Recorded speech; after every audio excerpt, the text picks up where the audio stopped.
This is a story of a man who decided the ledger of corporate greed could only be balanced in blood. You think this Stick is a around, game? because the No, I truth is a understand the bullet already in seriousness. flight. Good. And Then you act need like to see it. who's in the crosshairs. Subscribe, like, comment. Do it now, before the next shot rings out. Asterisk. The rain fell on Park Avenue not as water, but as a fine, cold mist that blurred the lights of Manhattan into smears of gold and white. Inside the sleek, 60-story tower of UnitedHealthcare's corporate headquarters, the late-hour silence was a palpable thing, broken only by the whisper of a vacuum cleaner on a distant floor and the soft ping of the private elevator ascending to the executive suites. Andrew Whitty, the company's CEO, worked late. He always did. To a security detail. It was routine. A black town car idled at the curb below, a beacon in the mist, waiting to ferry him home. At 10:17 p.m., the routine shattered. The sound was not the dramatic bang of movie gunfire, but a muffled percussive thump-thump-thump that echoed strangely in the polished marble hallway outside the CEO's corner office. Martin, the lead security agent stationed at the reception desk, froze mid-sentence into his wrist mic. His brain, trained for corporate diplomacy and de-escalation, took a fatal second to process the alien sound. He drew his weapon and moved toward the oak double doors. Just as they swung inward, a man walked out. He moved with a terrifying, deliberate calm.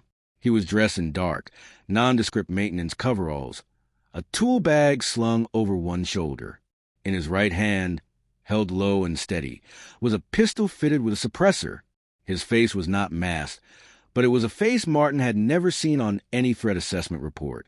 Pale, early 50s, with deep-set, hollow eyes that scanned the hallway and registered Martin with a chilling lack of surprise. He didn't run. He simply turned and walked toward the emergency stairwell. Stop. Armed security. Martin barked, advancing. The man, Luigi Mangione, half-turned. He didn't raise the gun. He simply looked at Martin, and in that look was something worse than rage, a profound, exhausted resignation. Then he pushed through the stairwell door and vanished. Martin rushed into the office. The scene was clinical, horrific. Andrew Whitty lay on the floor beside his massive desk, the glass window behind him offering a panoramic, twinkling view of the city he no longer saw. 3 neat, dark holes formed a tight grouping in his chest. The computer monitor on his desk still glowed, displaying a spreadsheet of quarterly projections. A single sheet of paper, placed neatly atop the keyboard, was splattered with fine droplets of blood. On it, typed in a simple font, was a list, 7 names, including Whitty's, each with dollar amount beside it. At the bottom, a total $4.7 billion. And a sentence, asterisk, this is not profit. This is stolen life. Asterisk, the hunt for Luigi Mangione began in a storm of screaming sirens and flashing lights. But from the very first moment, it felt wrong to the investigators. Mangione didn't act like a fugitive. He used his own car, parked in a nearby garage. He drove to his modest apartment in Queens, where CCTV caught him entering calmly. He didn't pack. He didn't destroy evidence. When the NYPD's emergency service unit breached his door 90 minutes later, they found him sitting at his kitchen table, a cup of cold coffee in front of him. The tool bag, with the gun inside, was on the floor beside him. He offered his wrist for the cuffs without a word. In interrogation, he was a void. He invoked his right to an attorney and then sat, silent, his hollow eyes fixed on the two-way mirror. The motive seemed bizarre, almost incoherent. Background checks revealed Mangione was not a disgruntled employee. He had never worked for UnitedHealthcare or any major insurer. He was a structural engineer, recently laid off from a small firm. His medical records, obtained via warrant, showed a devastating truth. His wife, Elena, had died 8 months prior from a rare, aggressive cancer. The treatment had been experimental, promising, and catastrophically expensive. UnitedHealthcare had denied coverage, citing the treatment as investigational and not medically necessary. Mangione had liquidated everything, their savings, his 401k, their home, but it wasn't enough. Elena died in a sunlit hospice room, her hand in his, their accounts empty. To the lead detective, Sophia Cruz, it was a tragic, Open-end shut case. A grief-maddened widower. Targeting the face of the corporation he blamed for his loss. The bloody note was a manifesto of his anguish. The DA began preparing charges for first-degree murder. But Detective Cruz couldn't sleep. The hit was too professional. The calm exit, the suppressed weapon, the precise shot grouping. It spoke of training or immense frozen resolve. And the list on the bloody note haunted her. She ran the other 6 names. They weren't random.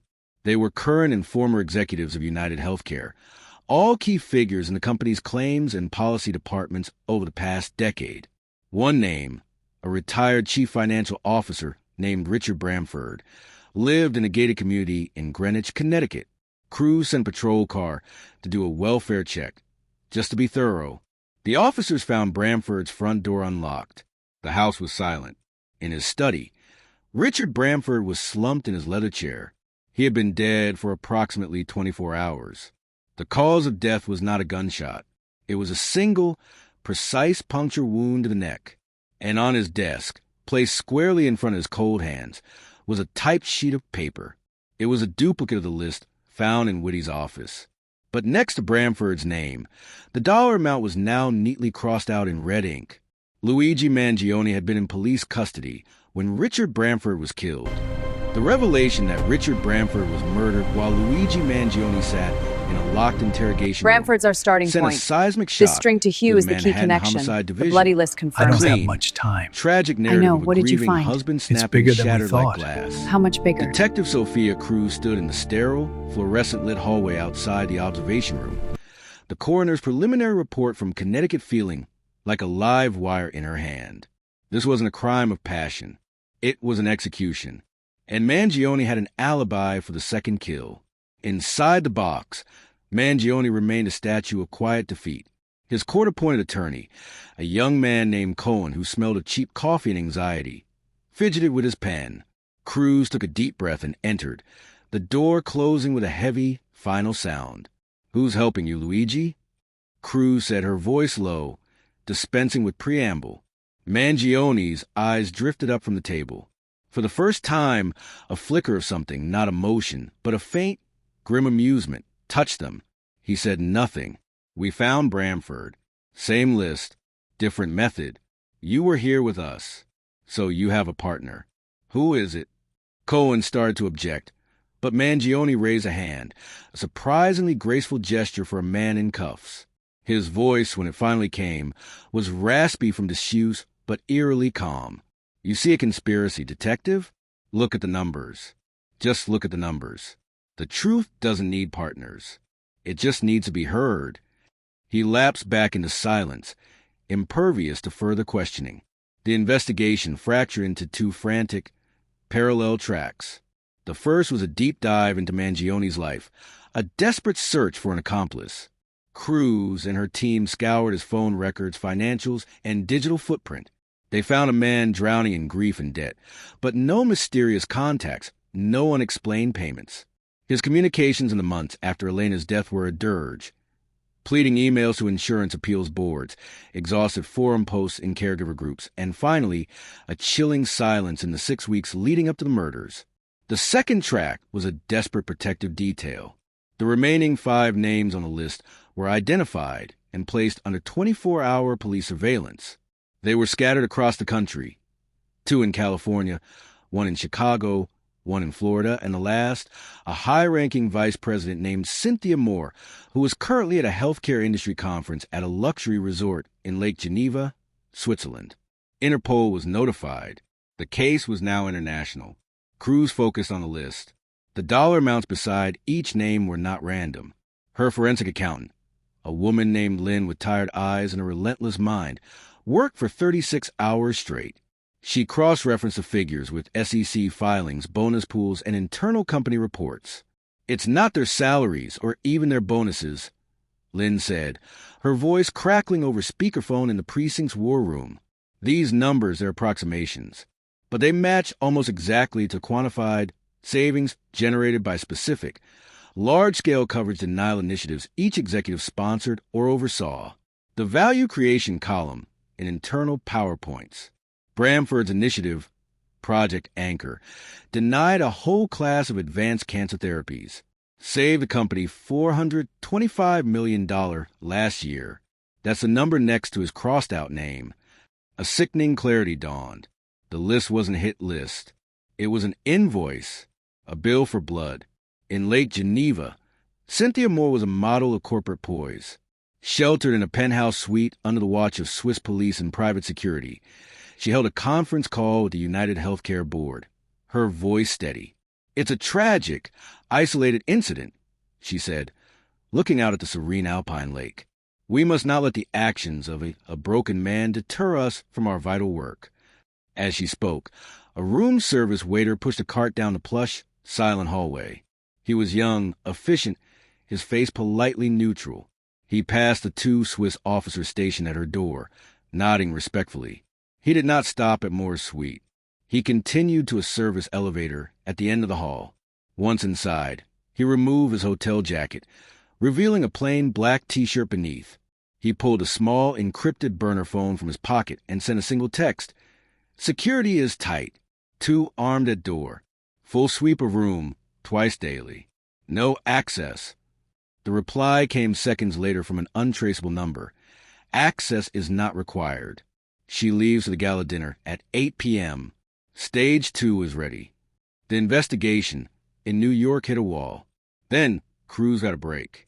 Mangione's apartment had been emptied into evidence. Among the boxes of personal effects was his old engineering laptop. The hard drive was a shrine to Elena: photos, love letters, medical charts. But the tech unit found a hidden partition, encrypted with sophisticated, military-grade software. It took days to crack.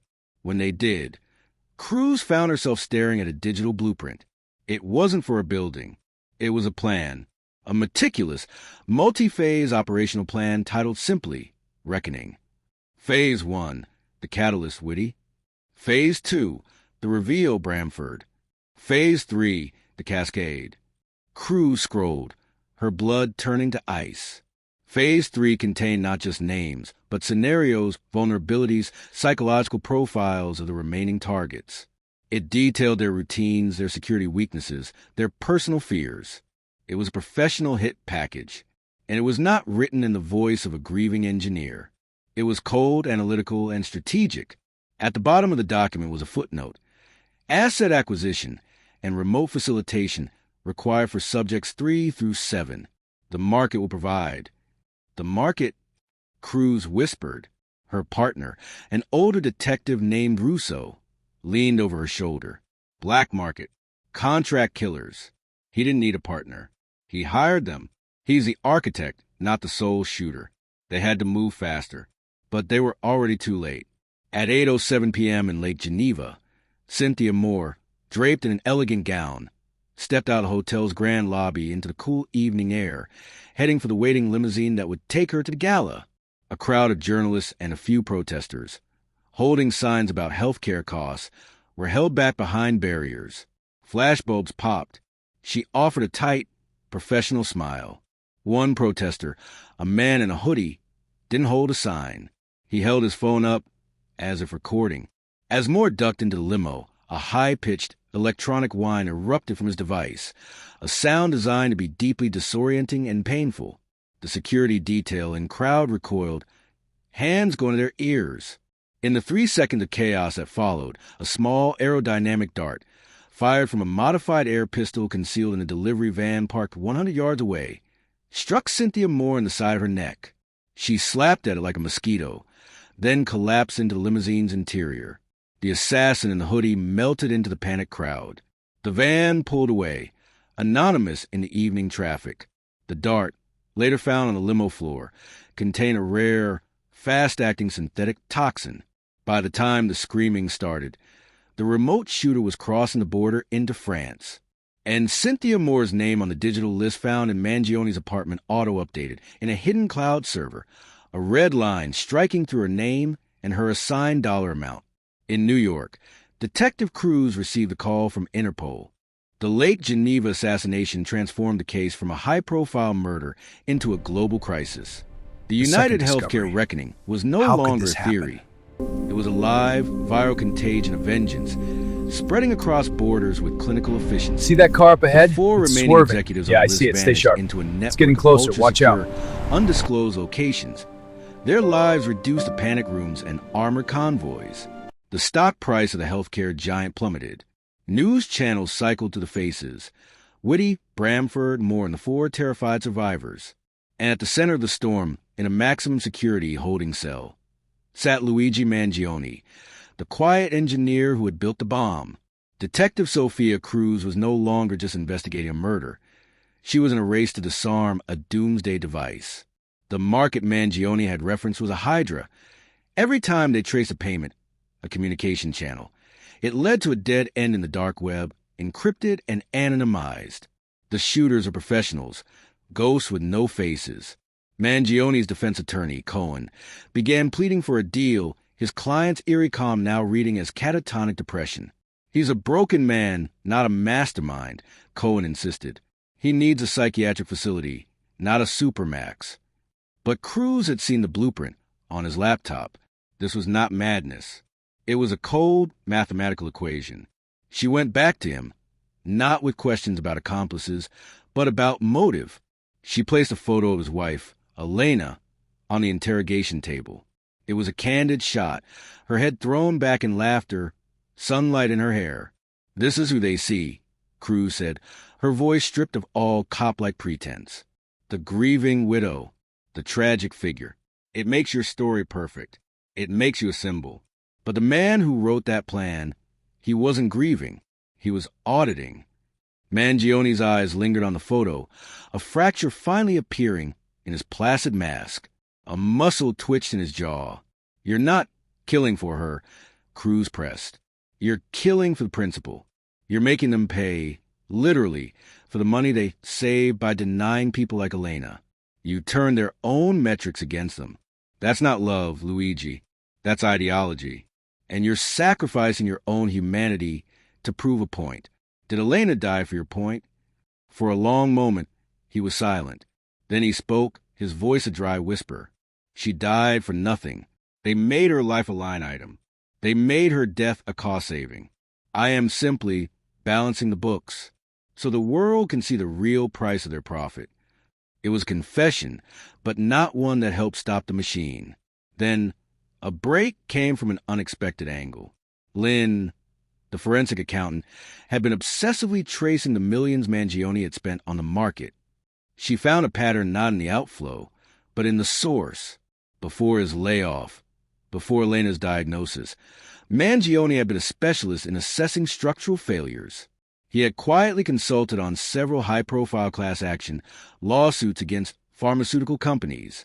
One of those cases had been settled for billions. He didn't have this kind of money from his savings, Lynn said, her eyes wide. He got a consultant's fee from those settlements. But it's more than that. Look at the law firm that paid him. The firm was a boutique, notorious for its ruthless, successful suits against corporate giants. Cruz obtained a warrant and descended on the firm's offices. After hours of tense negotiation with slick, expensive lawyers, she was granted access to a single, redacted file. It was enough. The firm had not just hired Mangione for his engineering expertise. They had shared data with him, volumes of sealed, damning internal documents from insurance companies showing systemic, algorithm-driven denial patterns. They had helped him build his case, not for a courtroom, but for something else. They had, perhaps unknowingly, provided the kindling, and one of the firm's named partners, a woman named Eris Thorne, was a radical activist who believed the justice system was incapable of punishing corporate power. Cruz confronted Mangione with the name. "Eris Thorne. She gave you the tools. She showed you how they really work. Did she also introduce you to the market?" This time, Mangione's smile was thin and real. "The truth is a weapon, detective. Some people just sell the ammunition." An arrest warrant was issued for Eris Thorne for conspiracy and accessory to murder. But when federal agents arrived at her modernist glass house, they found it empty. A single monitor glowed in her study. On it, a message cycled. "The system is a crime. The remedy is justice. You are protecting the wrong people." With Thorne in the wind, the investigation seemed to stall again. Then the cascade stopped. The fourth name on the list, a claims director in Chicago, was found dead in his secure safe room, not from a toxin or a bullet, but from a massive, stress-induced heart attack. The fifth in Florida surrendered publicly, resigning and begging for protection, offering to testify against the company's practices in a televised meltdown. The remaining two, seeing the inevitable, followed suit. Mangione's machine had achieved its goal without firing another shot. It had weaponized fear and guilt. The reckoning was complete. At trial, Luigi Mangione pleaded guilty to the murder of Andrew Whitty. He offered no defense, no justification the court could recognize. He was sentenced to life in prison without the possibility of parole. The world moved on. UnitedHealthcare implemented reforms, paid a massive, headline-grabbing settlement to families, and rebranded its appeals process. Eris Thorne was never found. A year later, Detective Sophia Cruz visited the secure federal penitentiary where Mangione was held. She found him in the library, not reading engineering texts, but medical ethics journals. He looked older, but the haunting calm remained. "It's over, Luigi," she said. "Your plan worked, and you're here forever. Was it worth it?" He closed his journal and looked at her, his hollow eyes now holding a strange, unsettling light. "You think it was my plan? You think a structural engineer, a grieving husband, could access black markets, international assassins, encrypted networks?" He leaned forward, his voice dropping to a whisper. "I pulled the trigger on Whitty. That was my part. My only part. The rage was mine. The list was mine. But the blueprint, the resources, the machine? I was a client, detective. A heartbroken man with a cause and a sudden, large settlement fee. I walked into a store and bought a service. The real architect, they're still out there, and their store is always open. I was case study one, the corporate retribution package. What do you think they're selling now?" Cruz left the prison, the cold seeping into her bones deeper than the winter air. The official report closed the case. Luigi Mangione, lone wolf, tragic vigilante. But in her desk drawer locked away, she kept a copy of the reckoning blueprint, not the one from Mangione's laptop, but a version she'd reconstructed. And on the last page, in code her text had missed, was a logo. She sometimes wakes up at 3 a.m., wondering who the next heartbroken, righteous, funded client is, and which corporate ledger is being balanced in blood tonight. The machine isn't broken. It's just been field-tested. And business, as they say, is booming. The next story will show you what happens when the customer isn't a grieving husband, but a competitor. Hit subscribe. You're not ready for what's coming.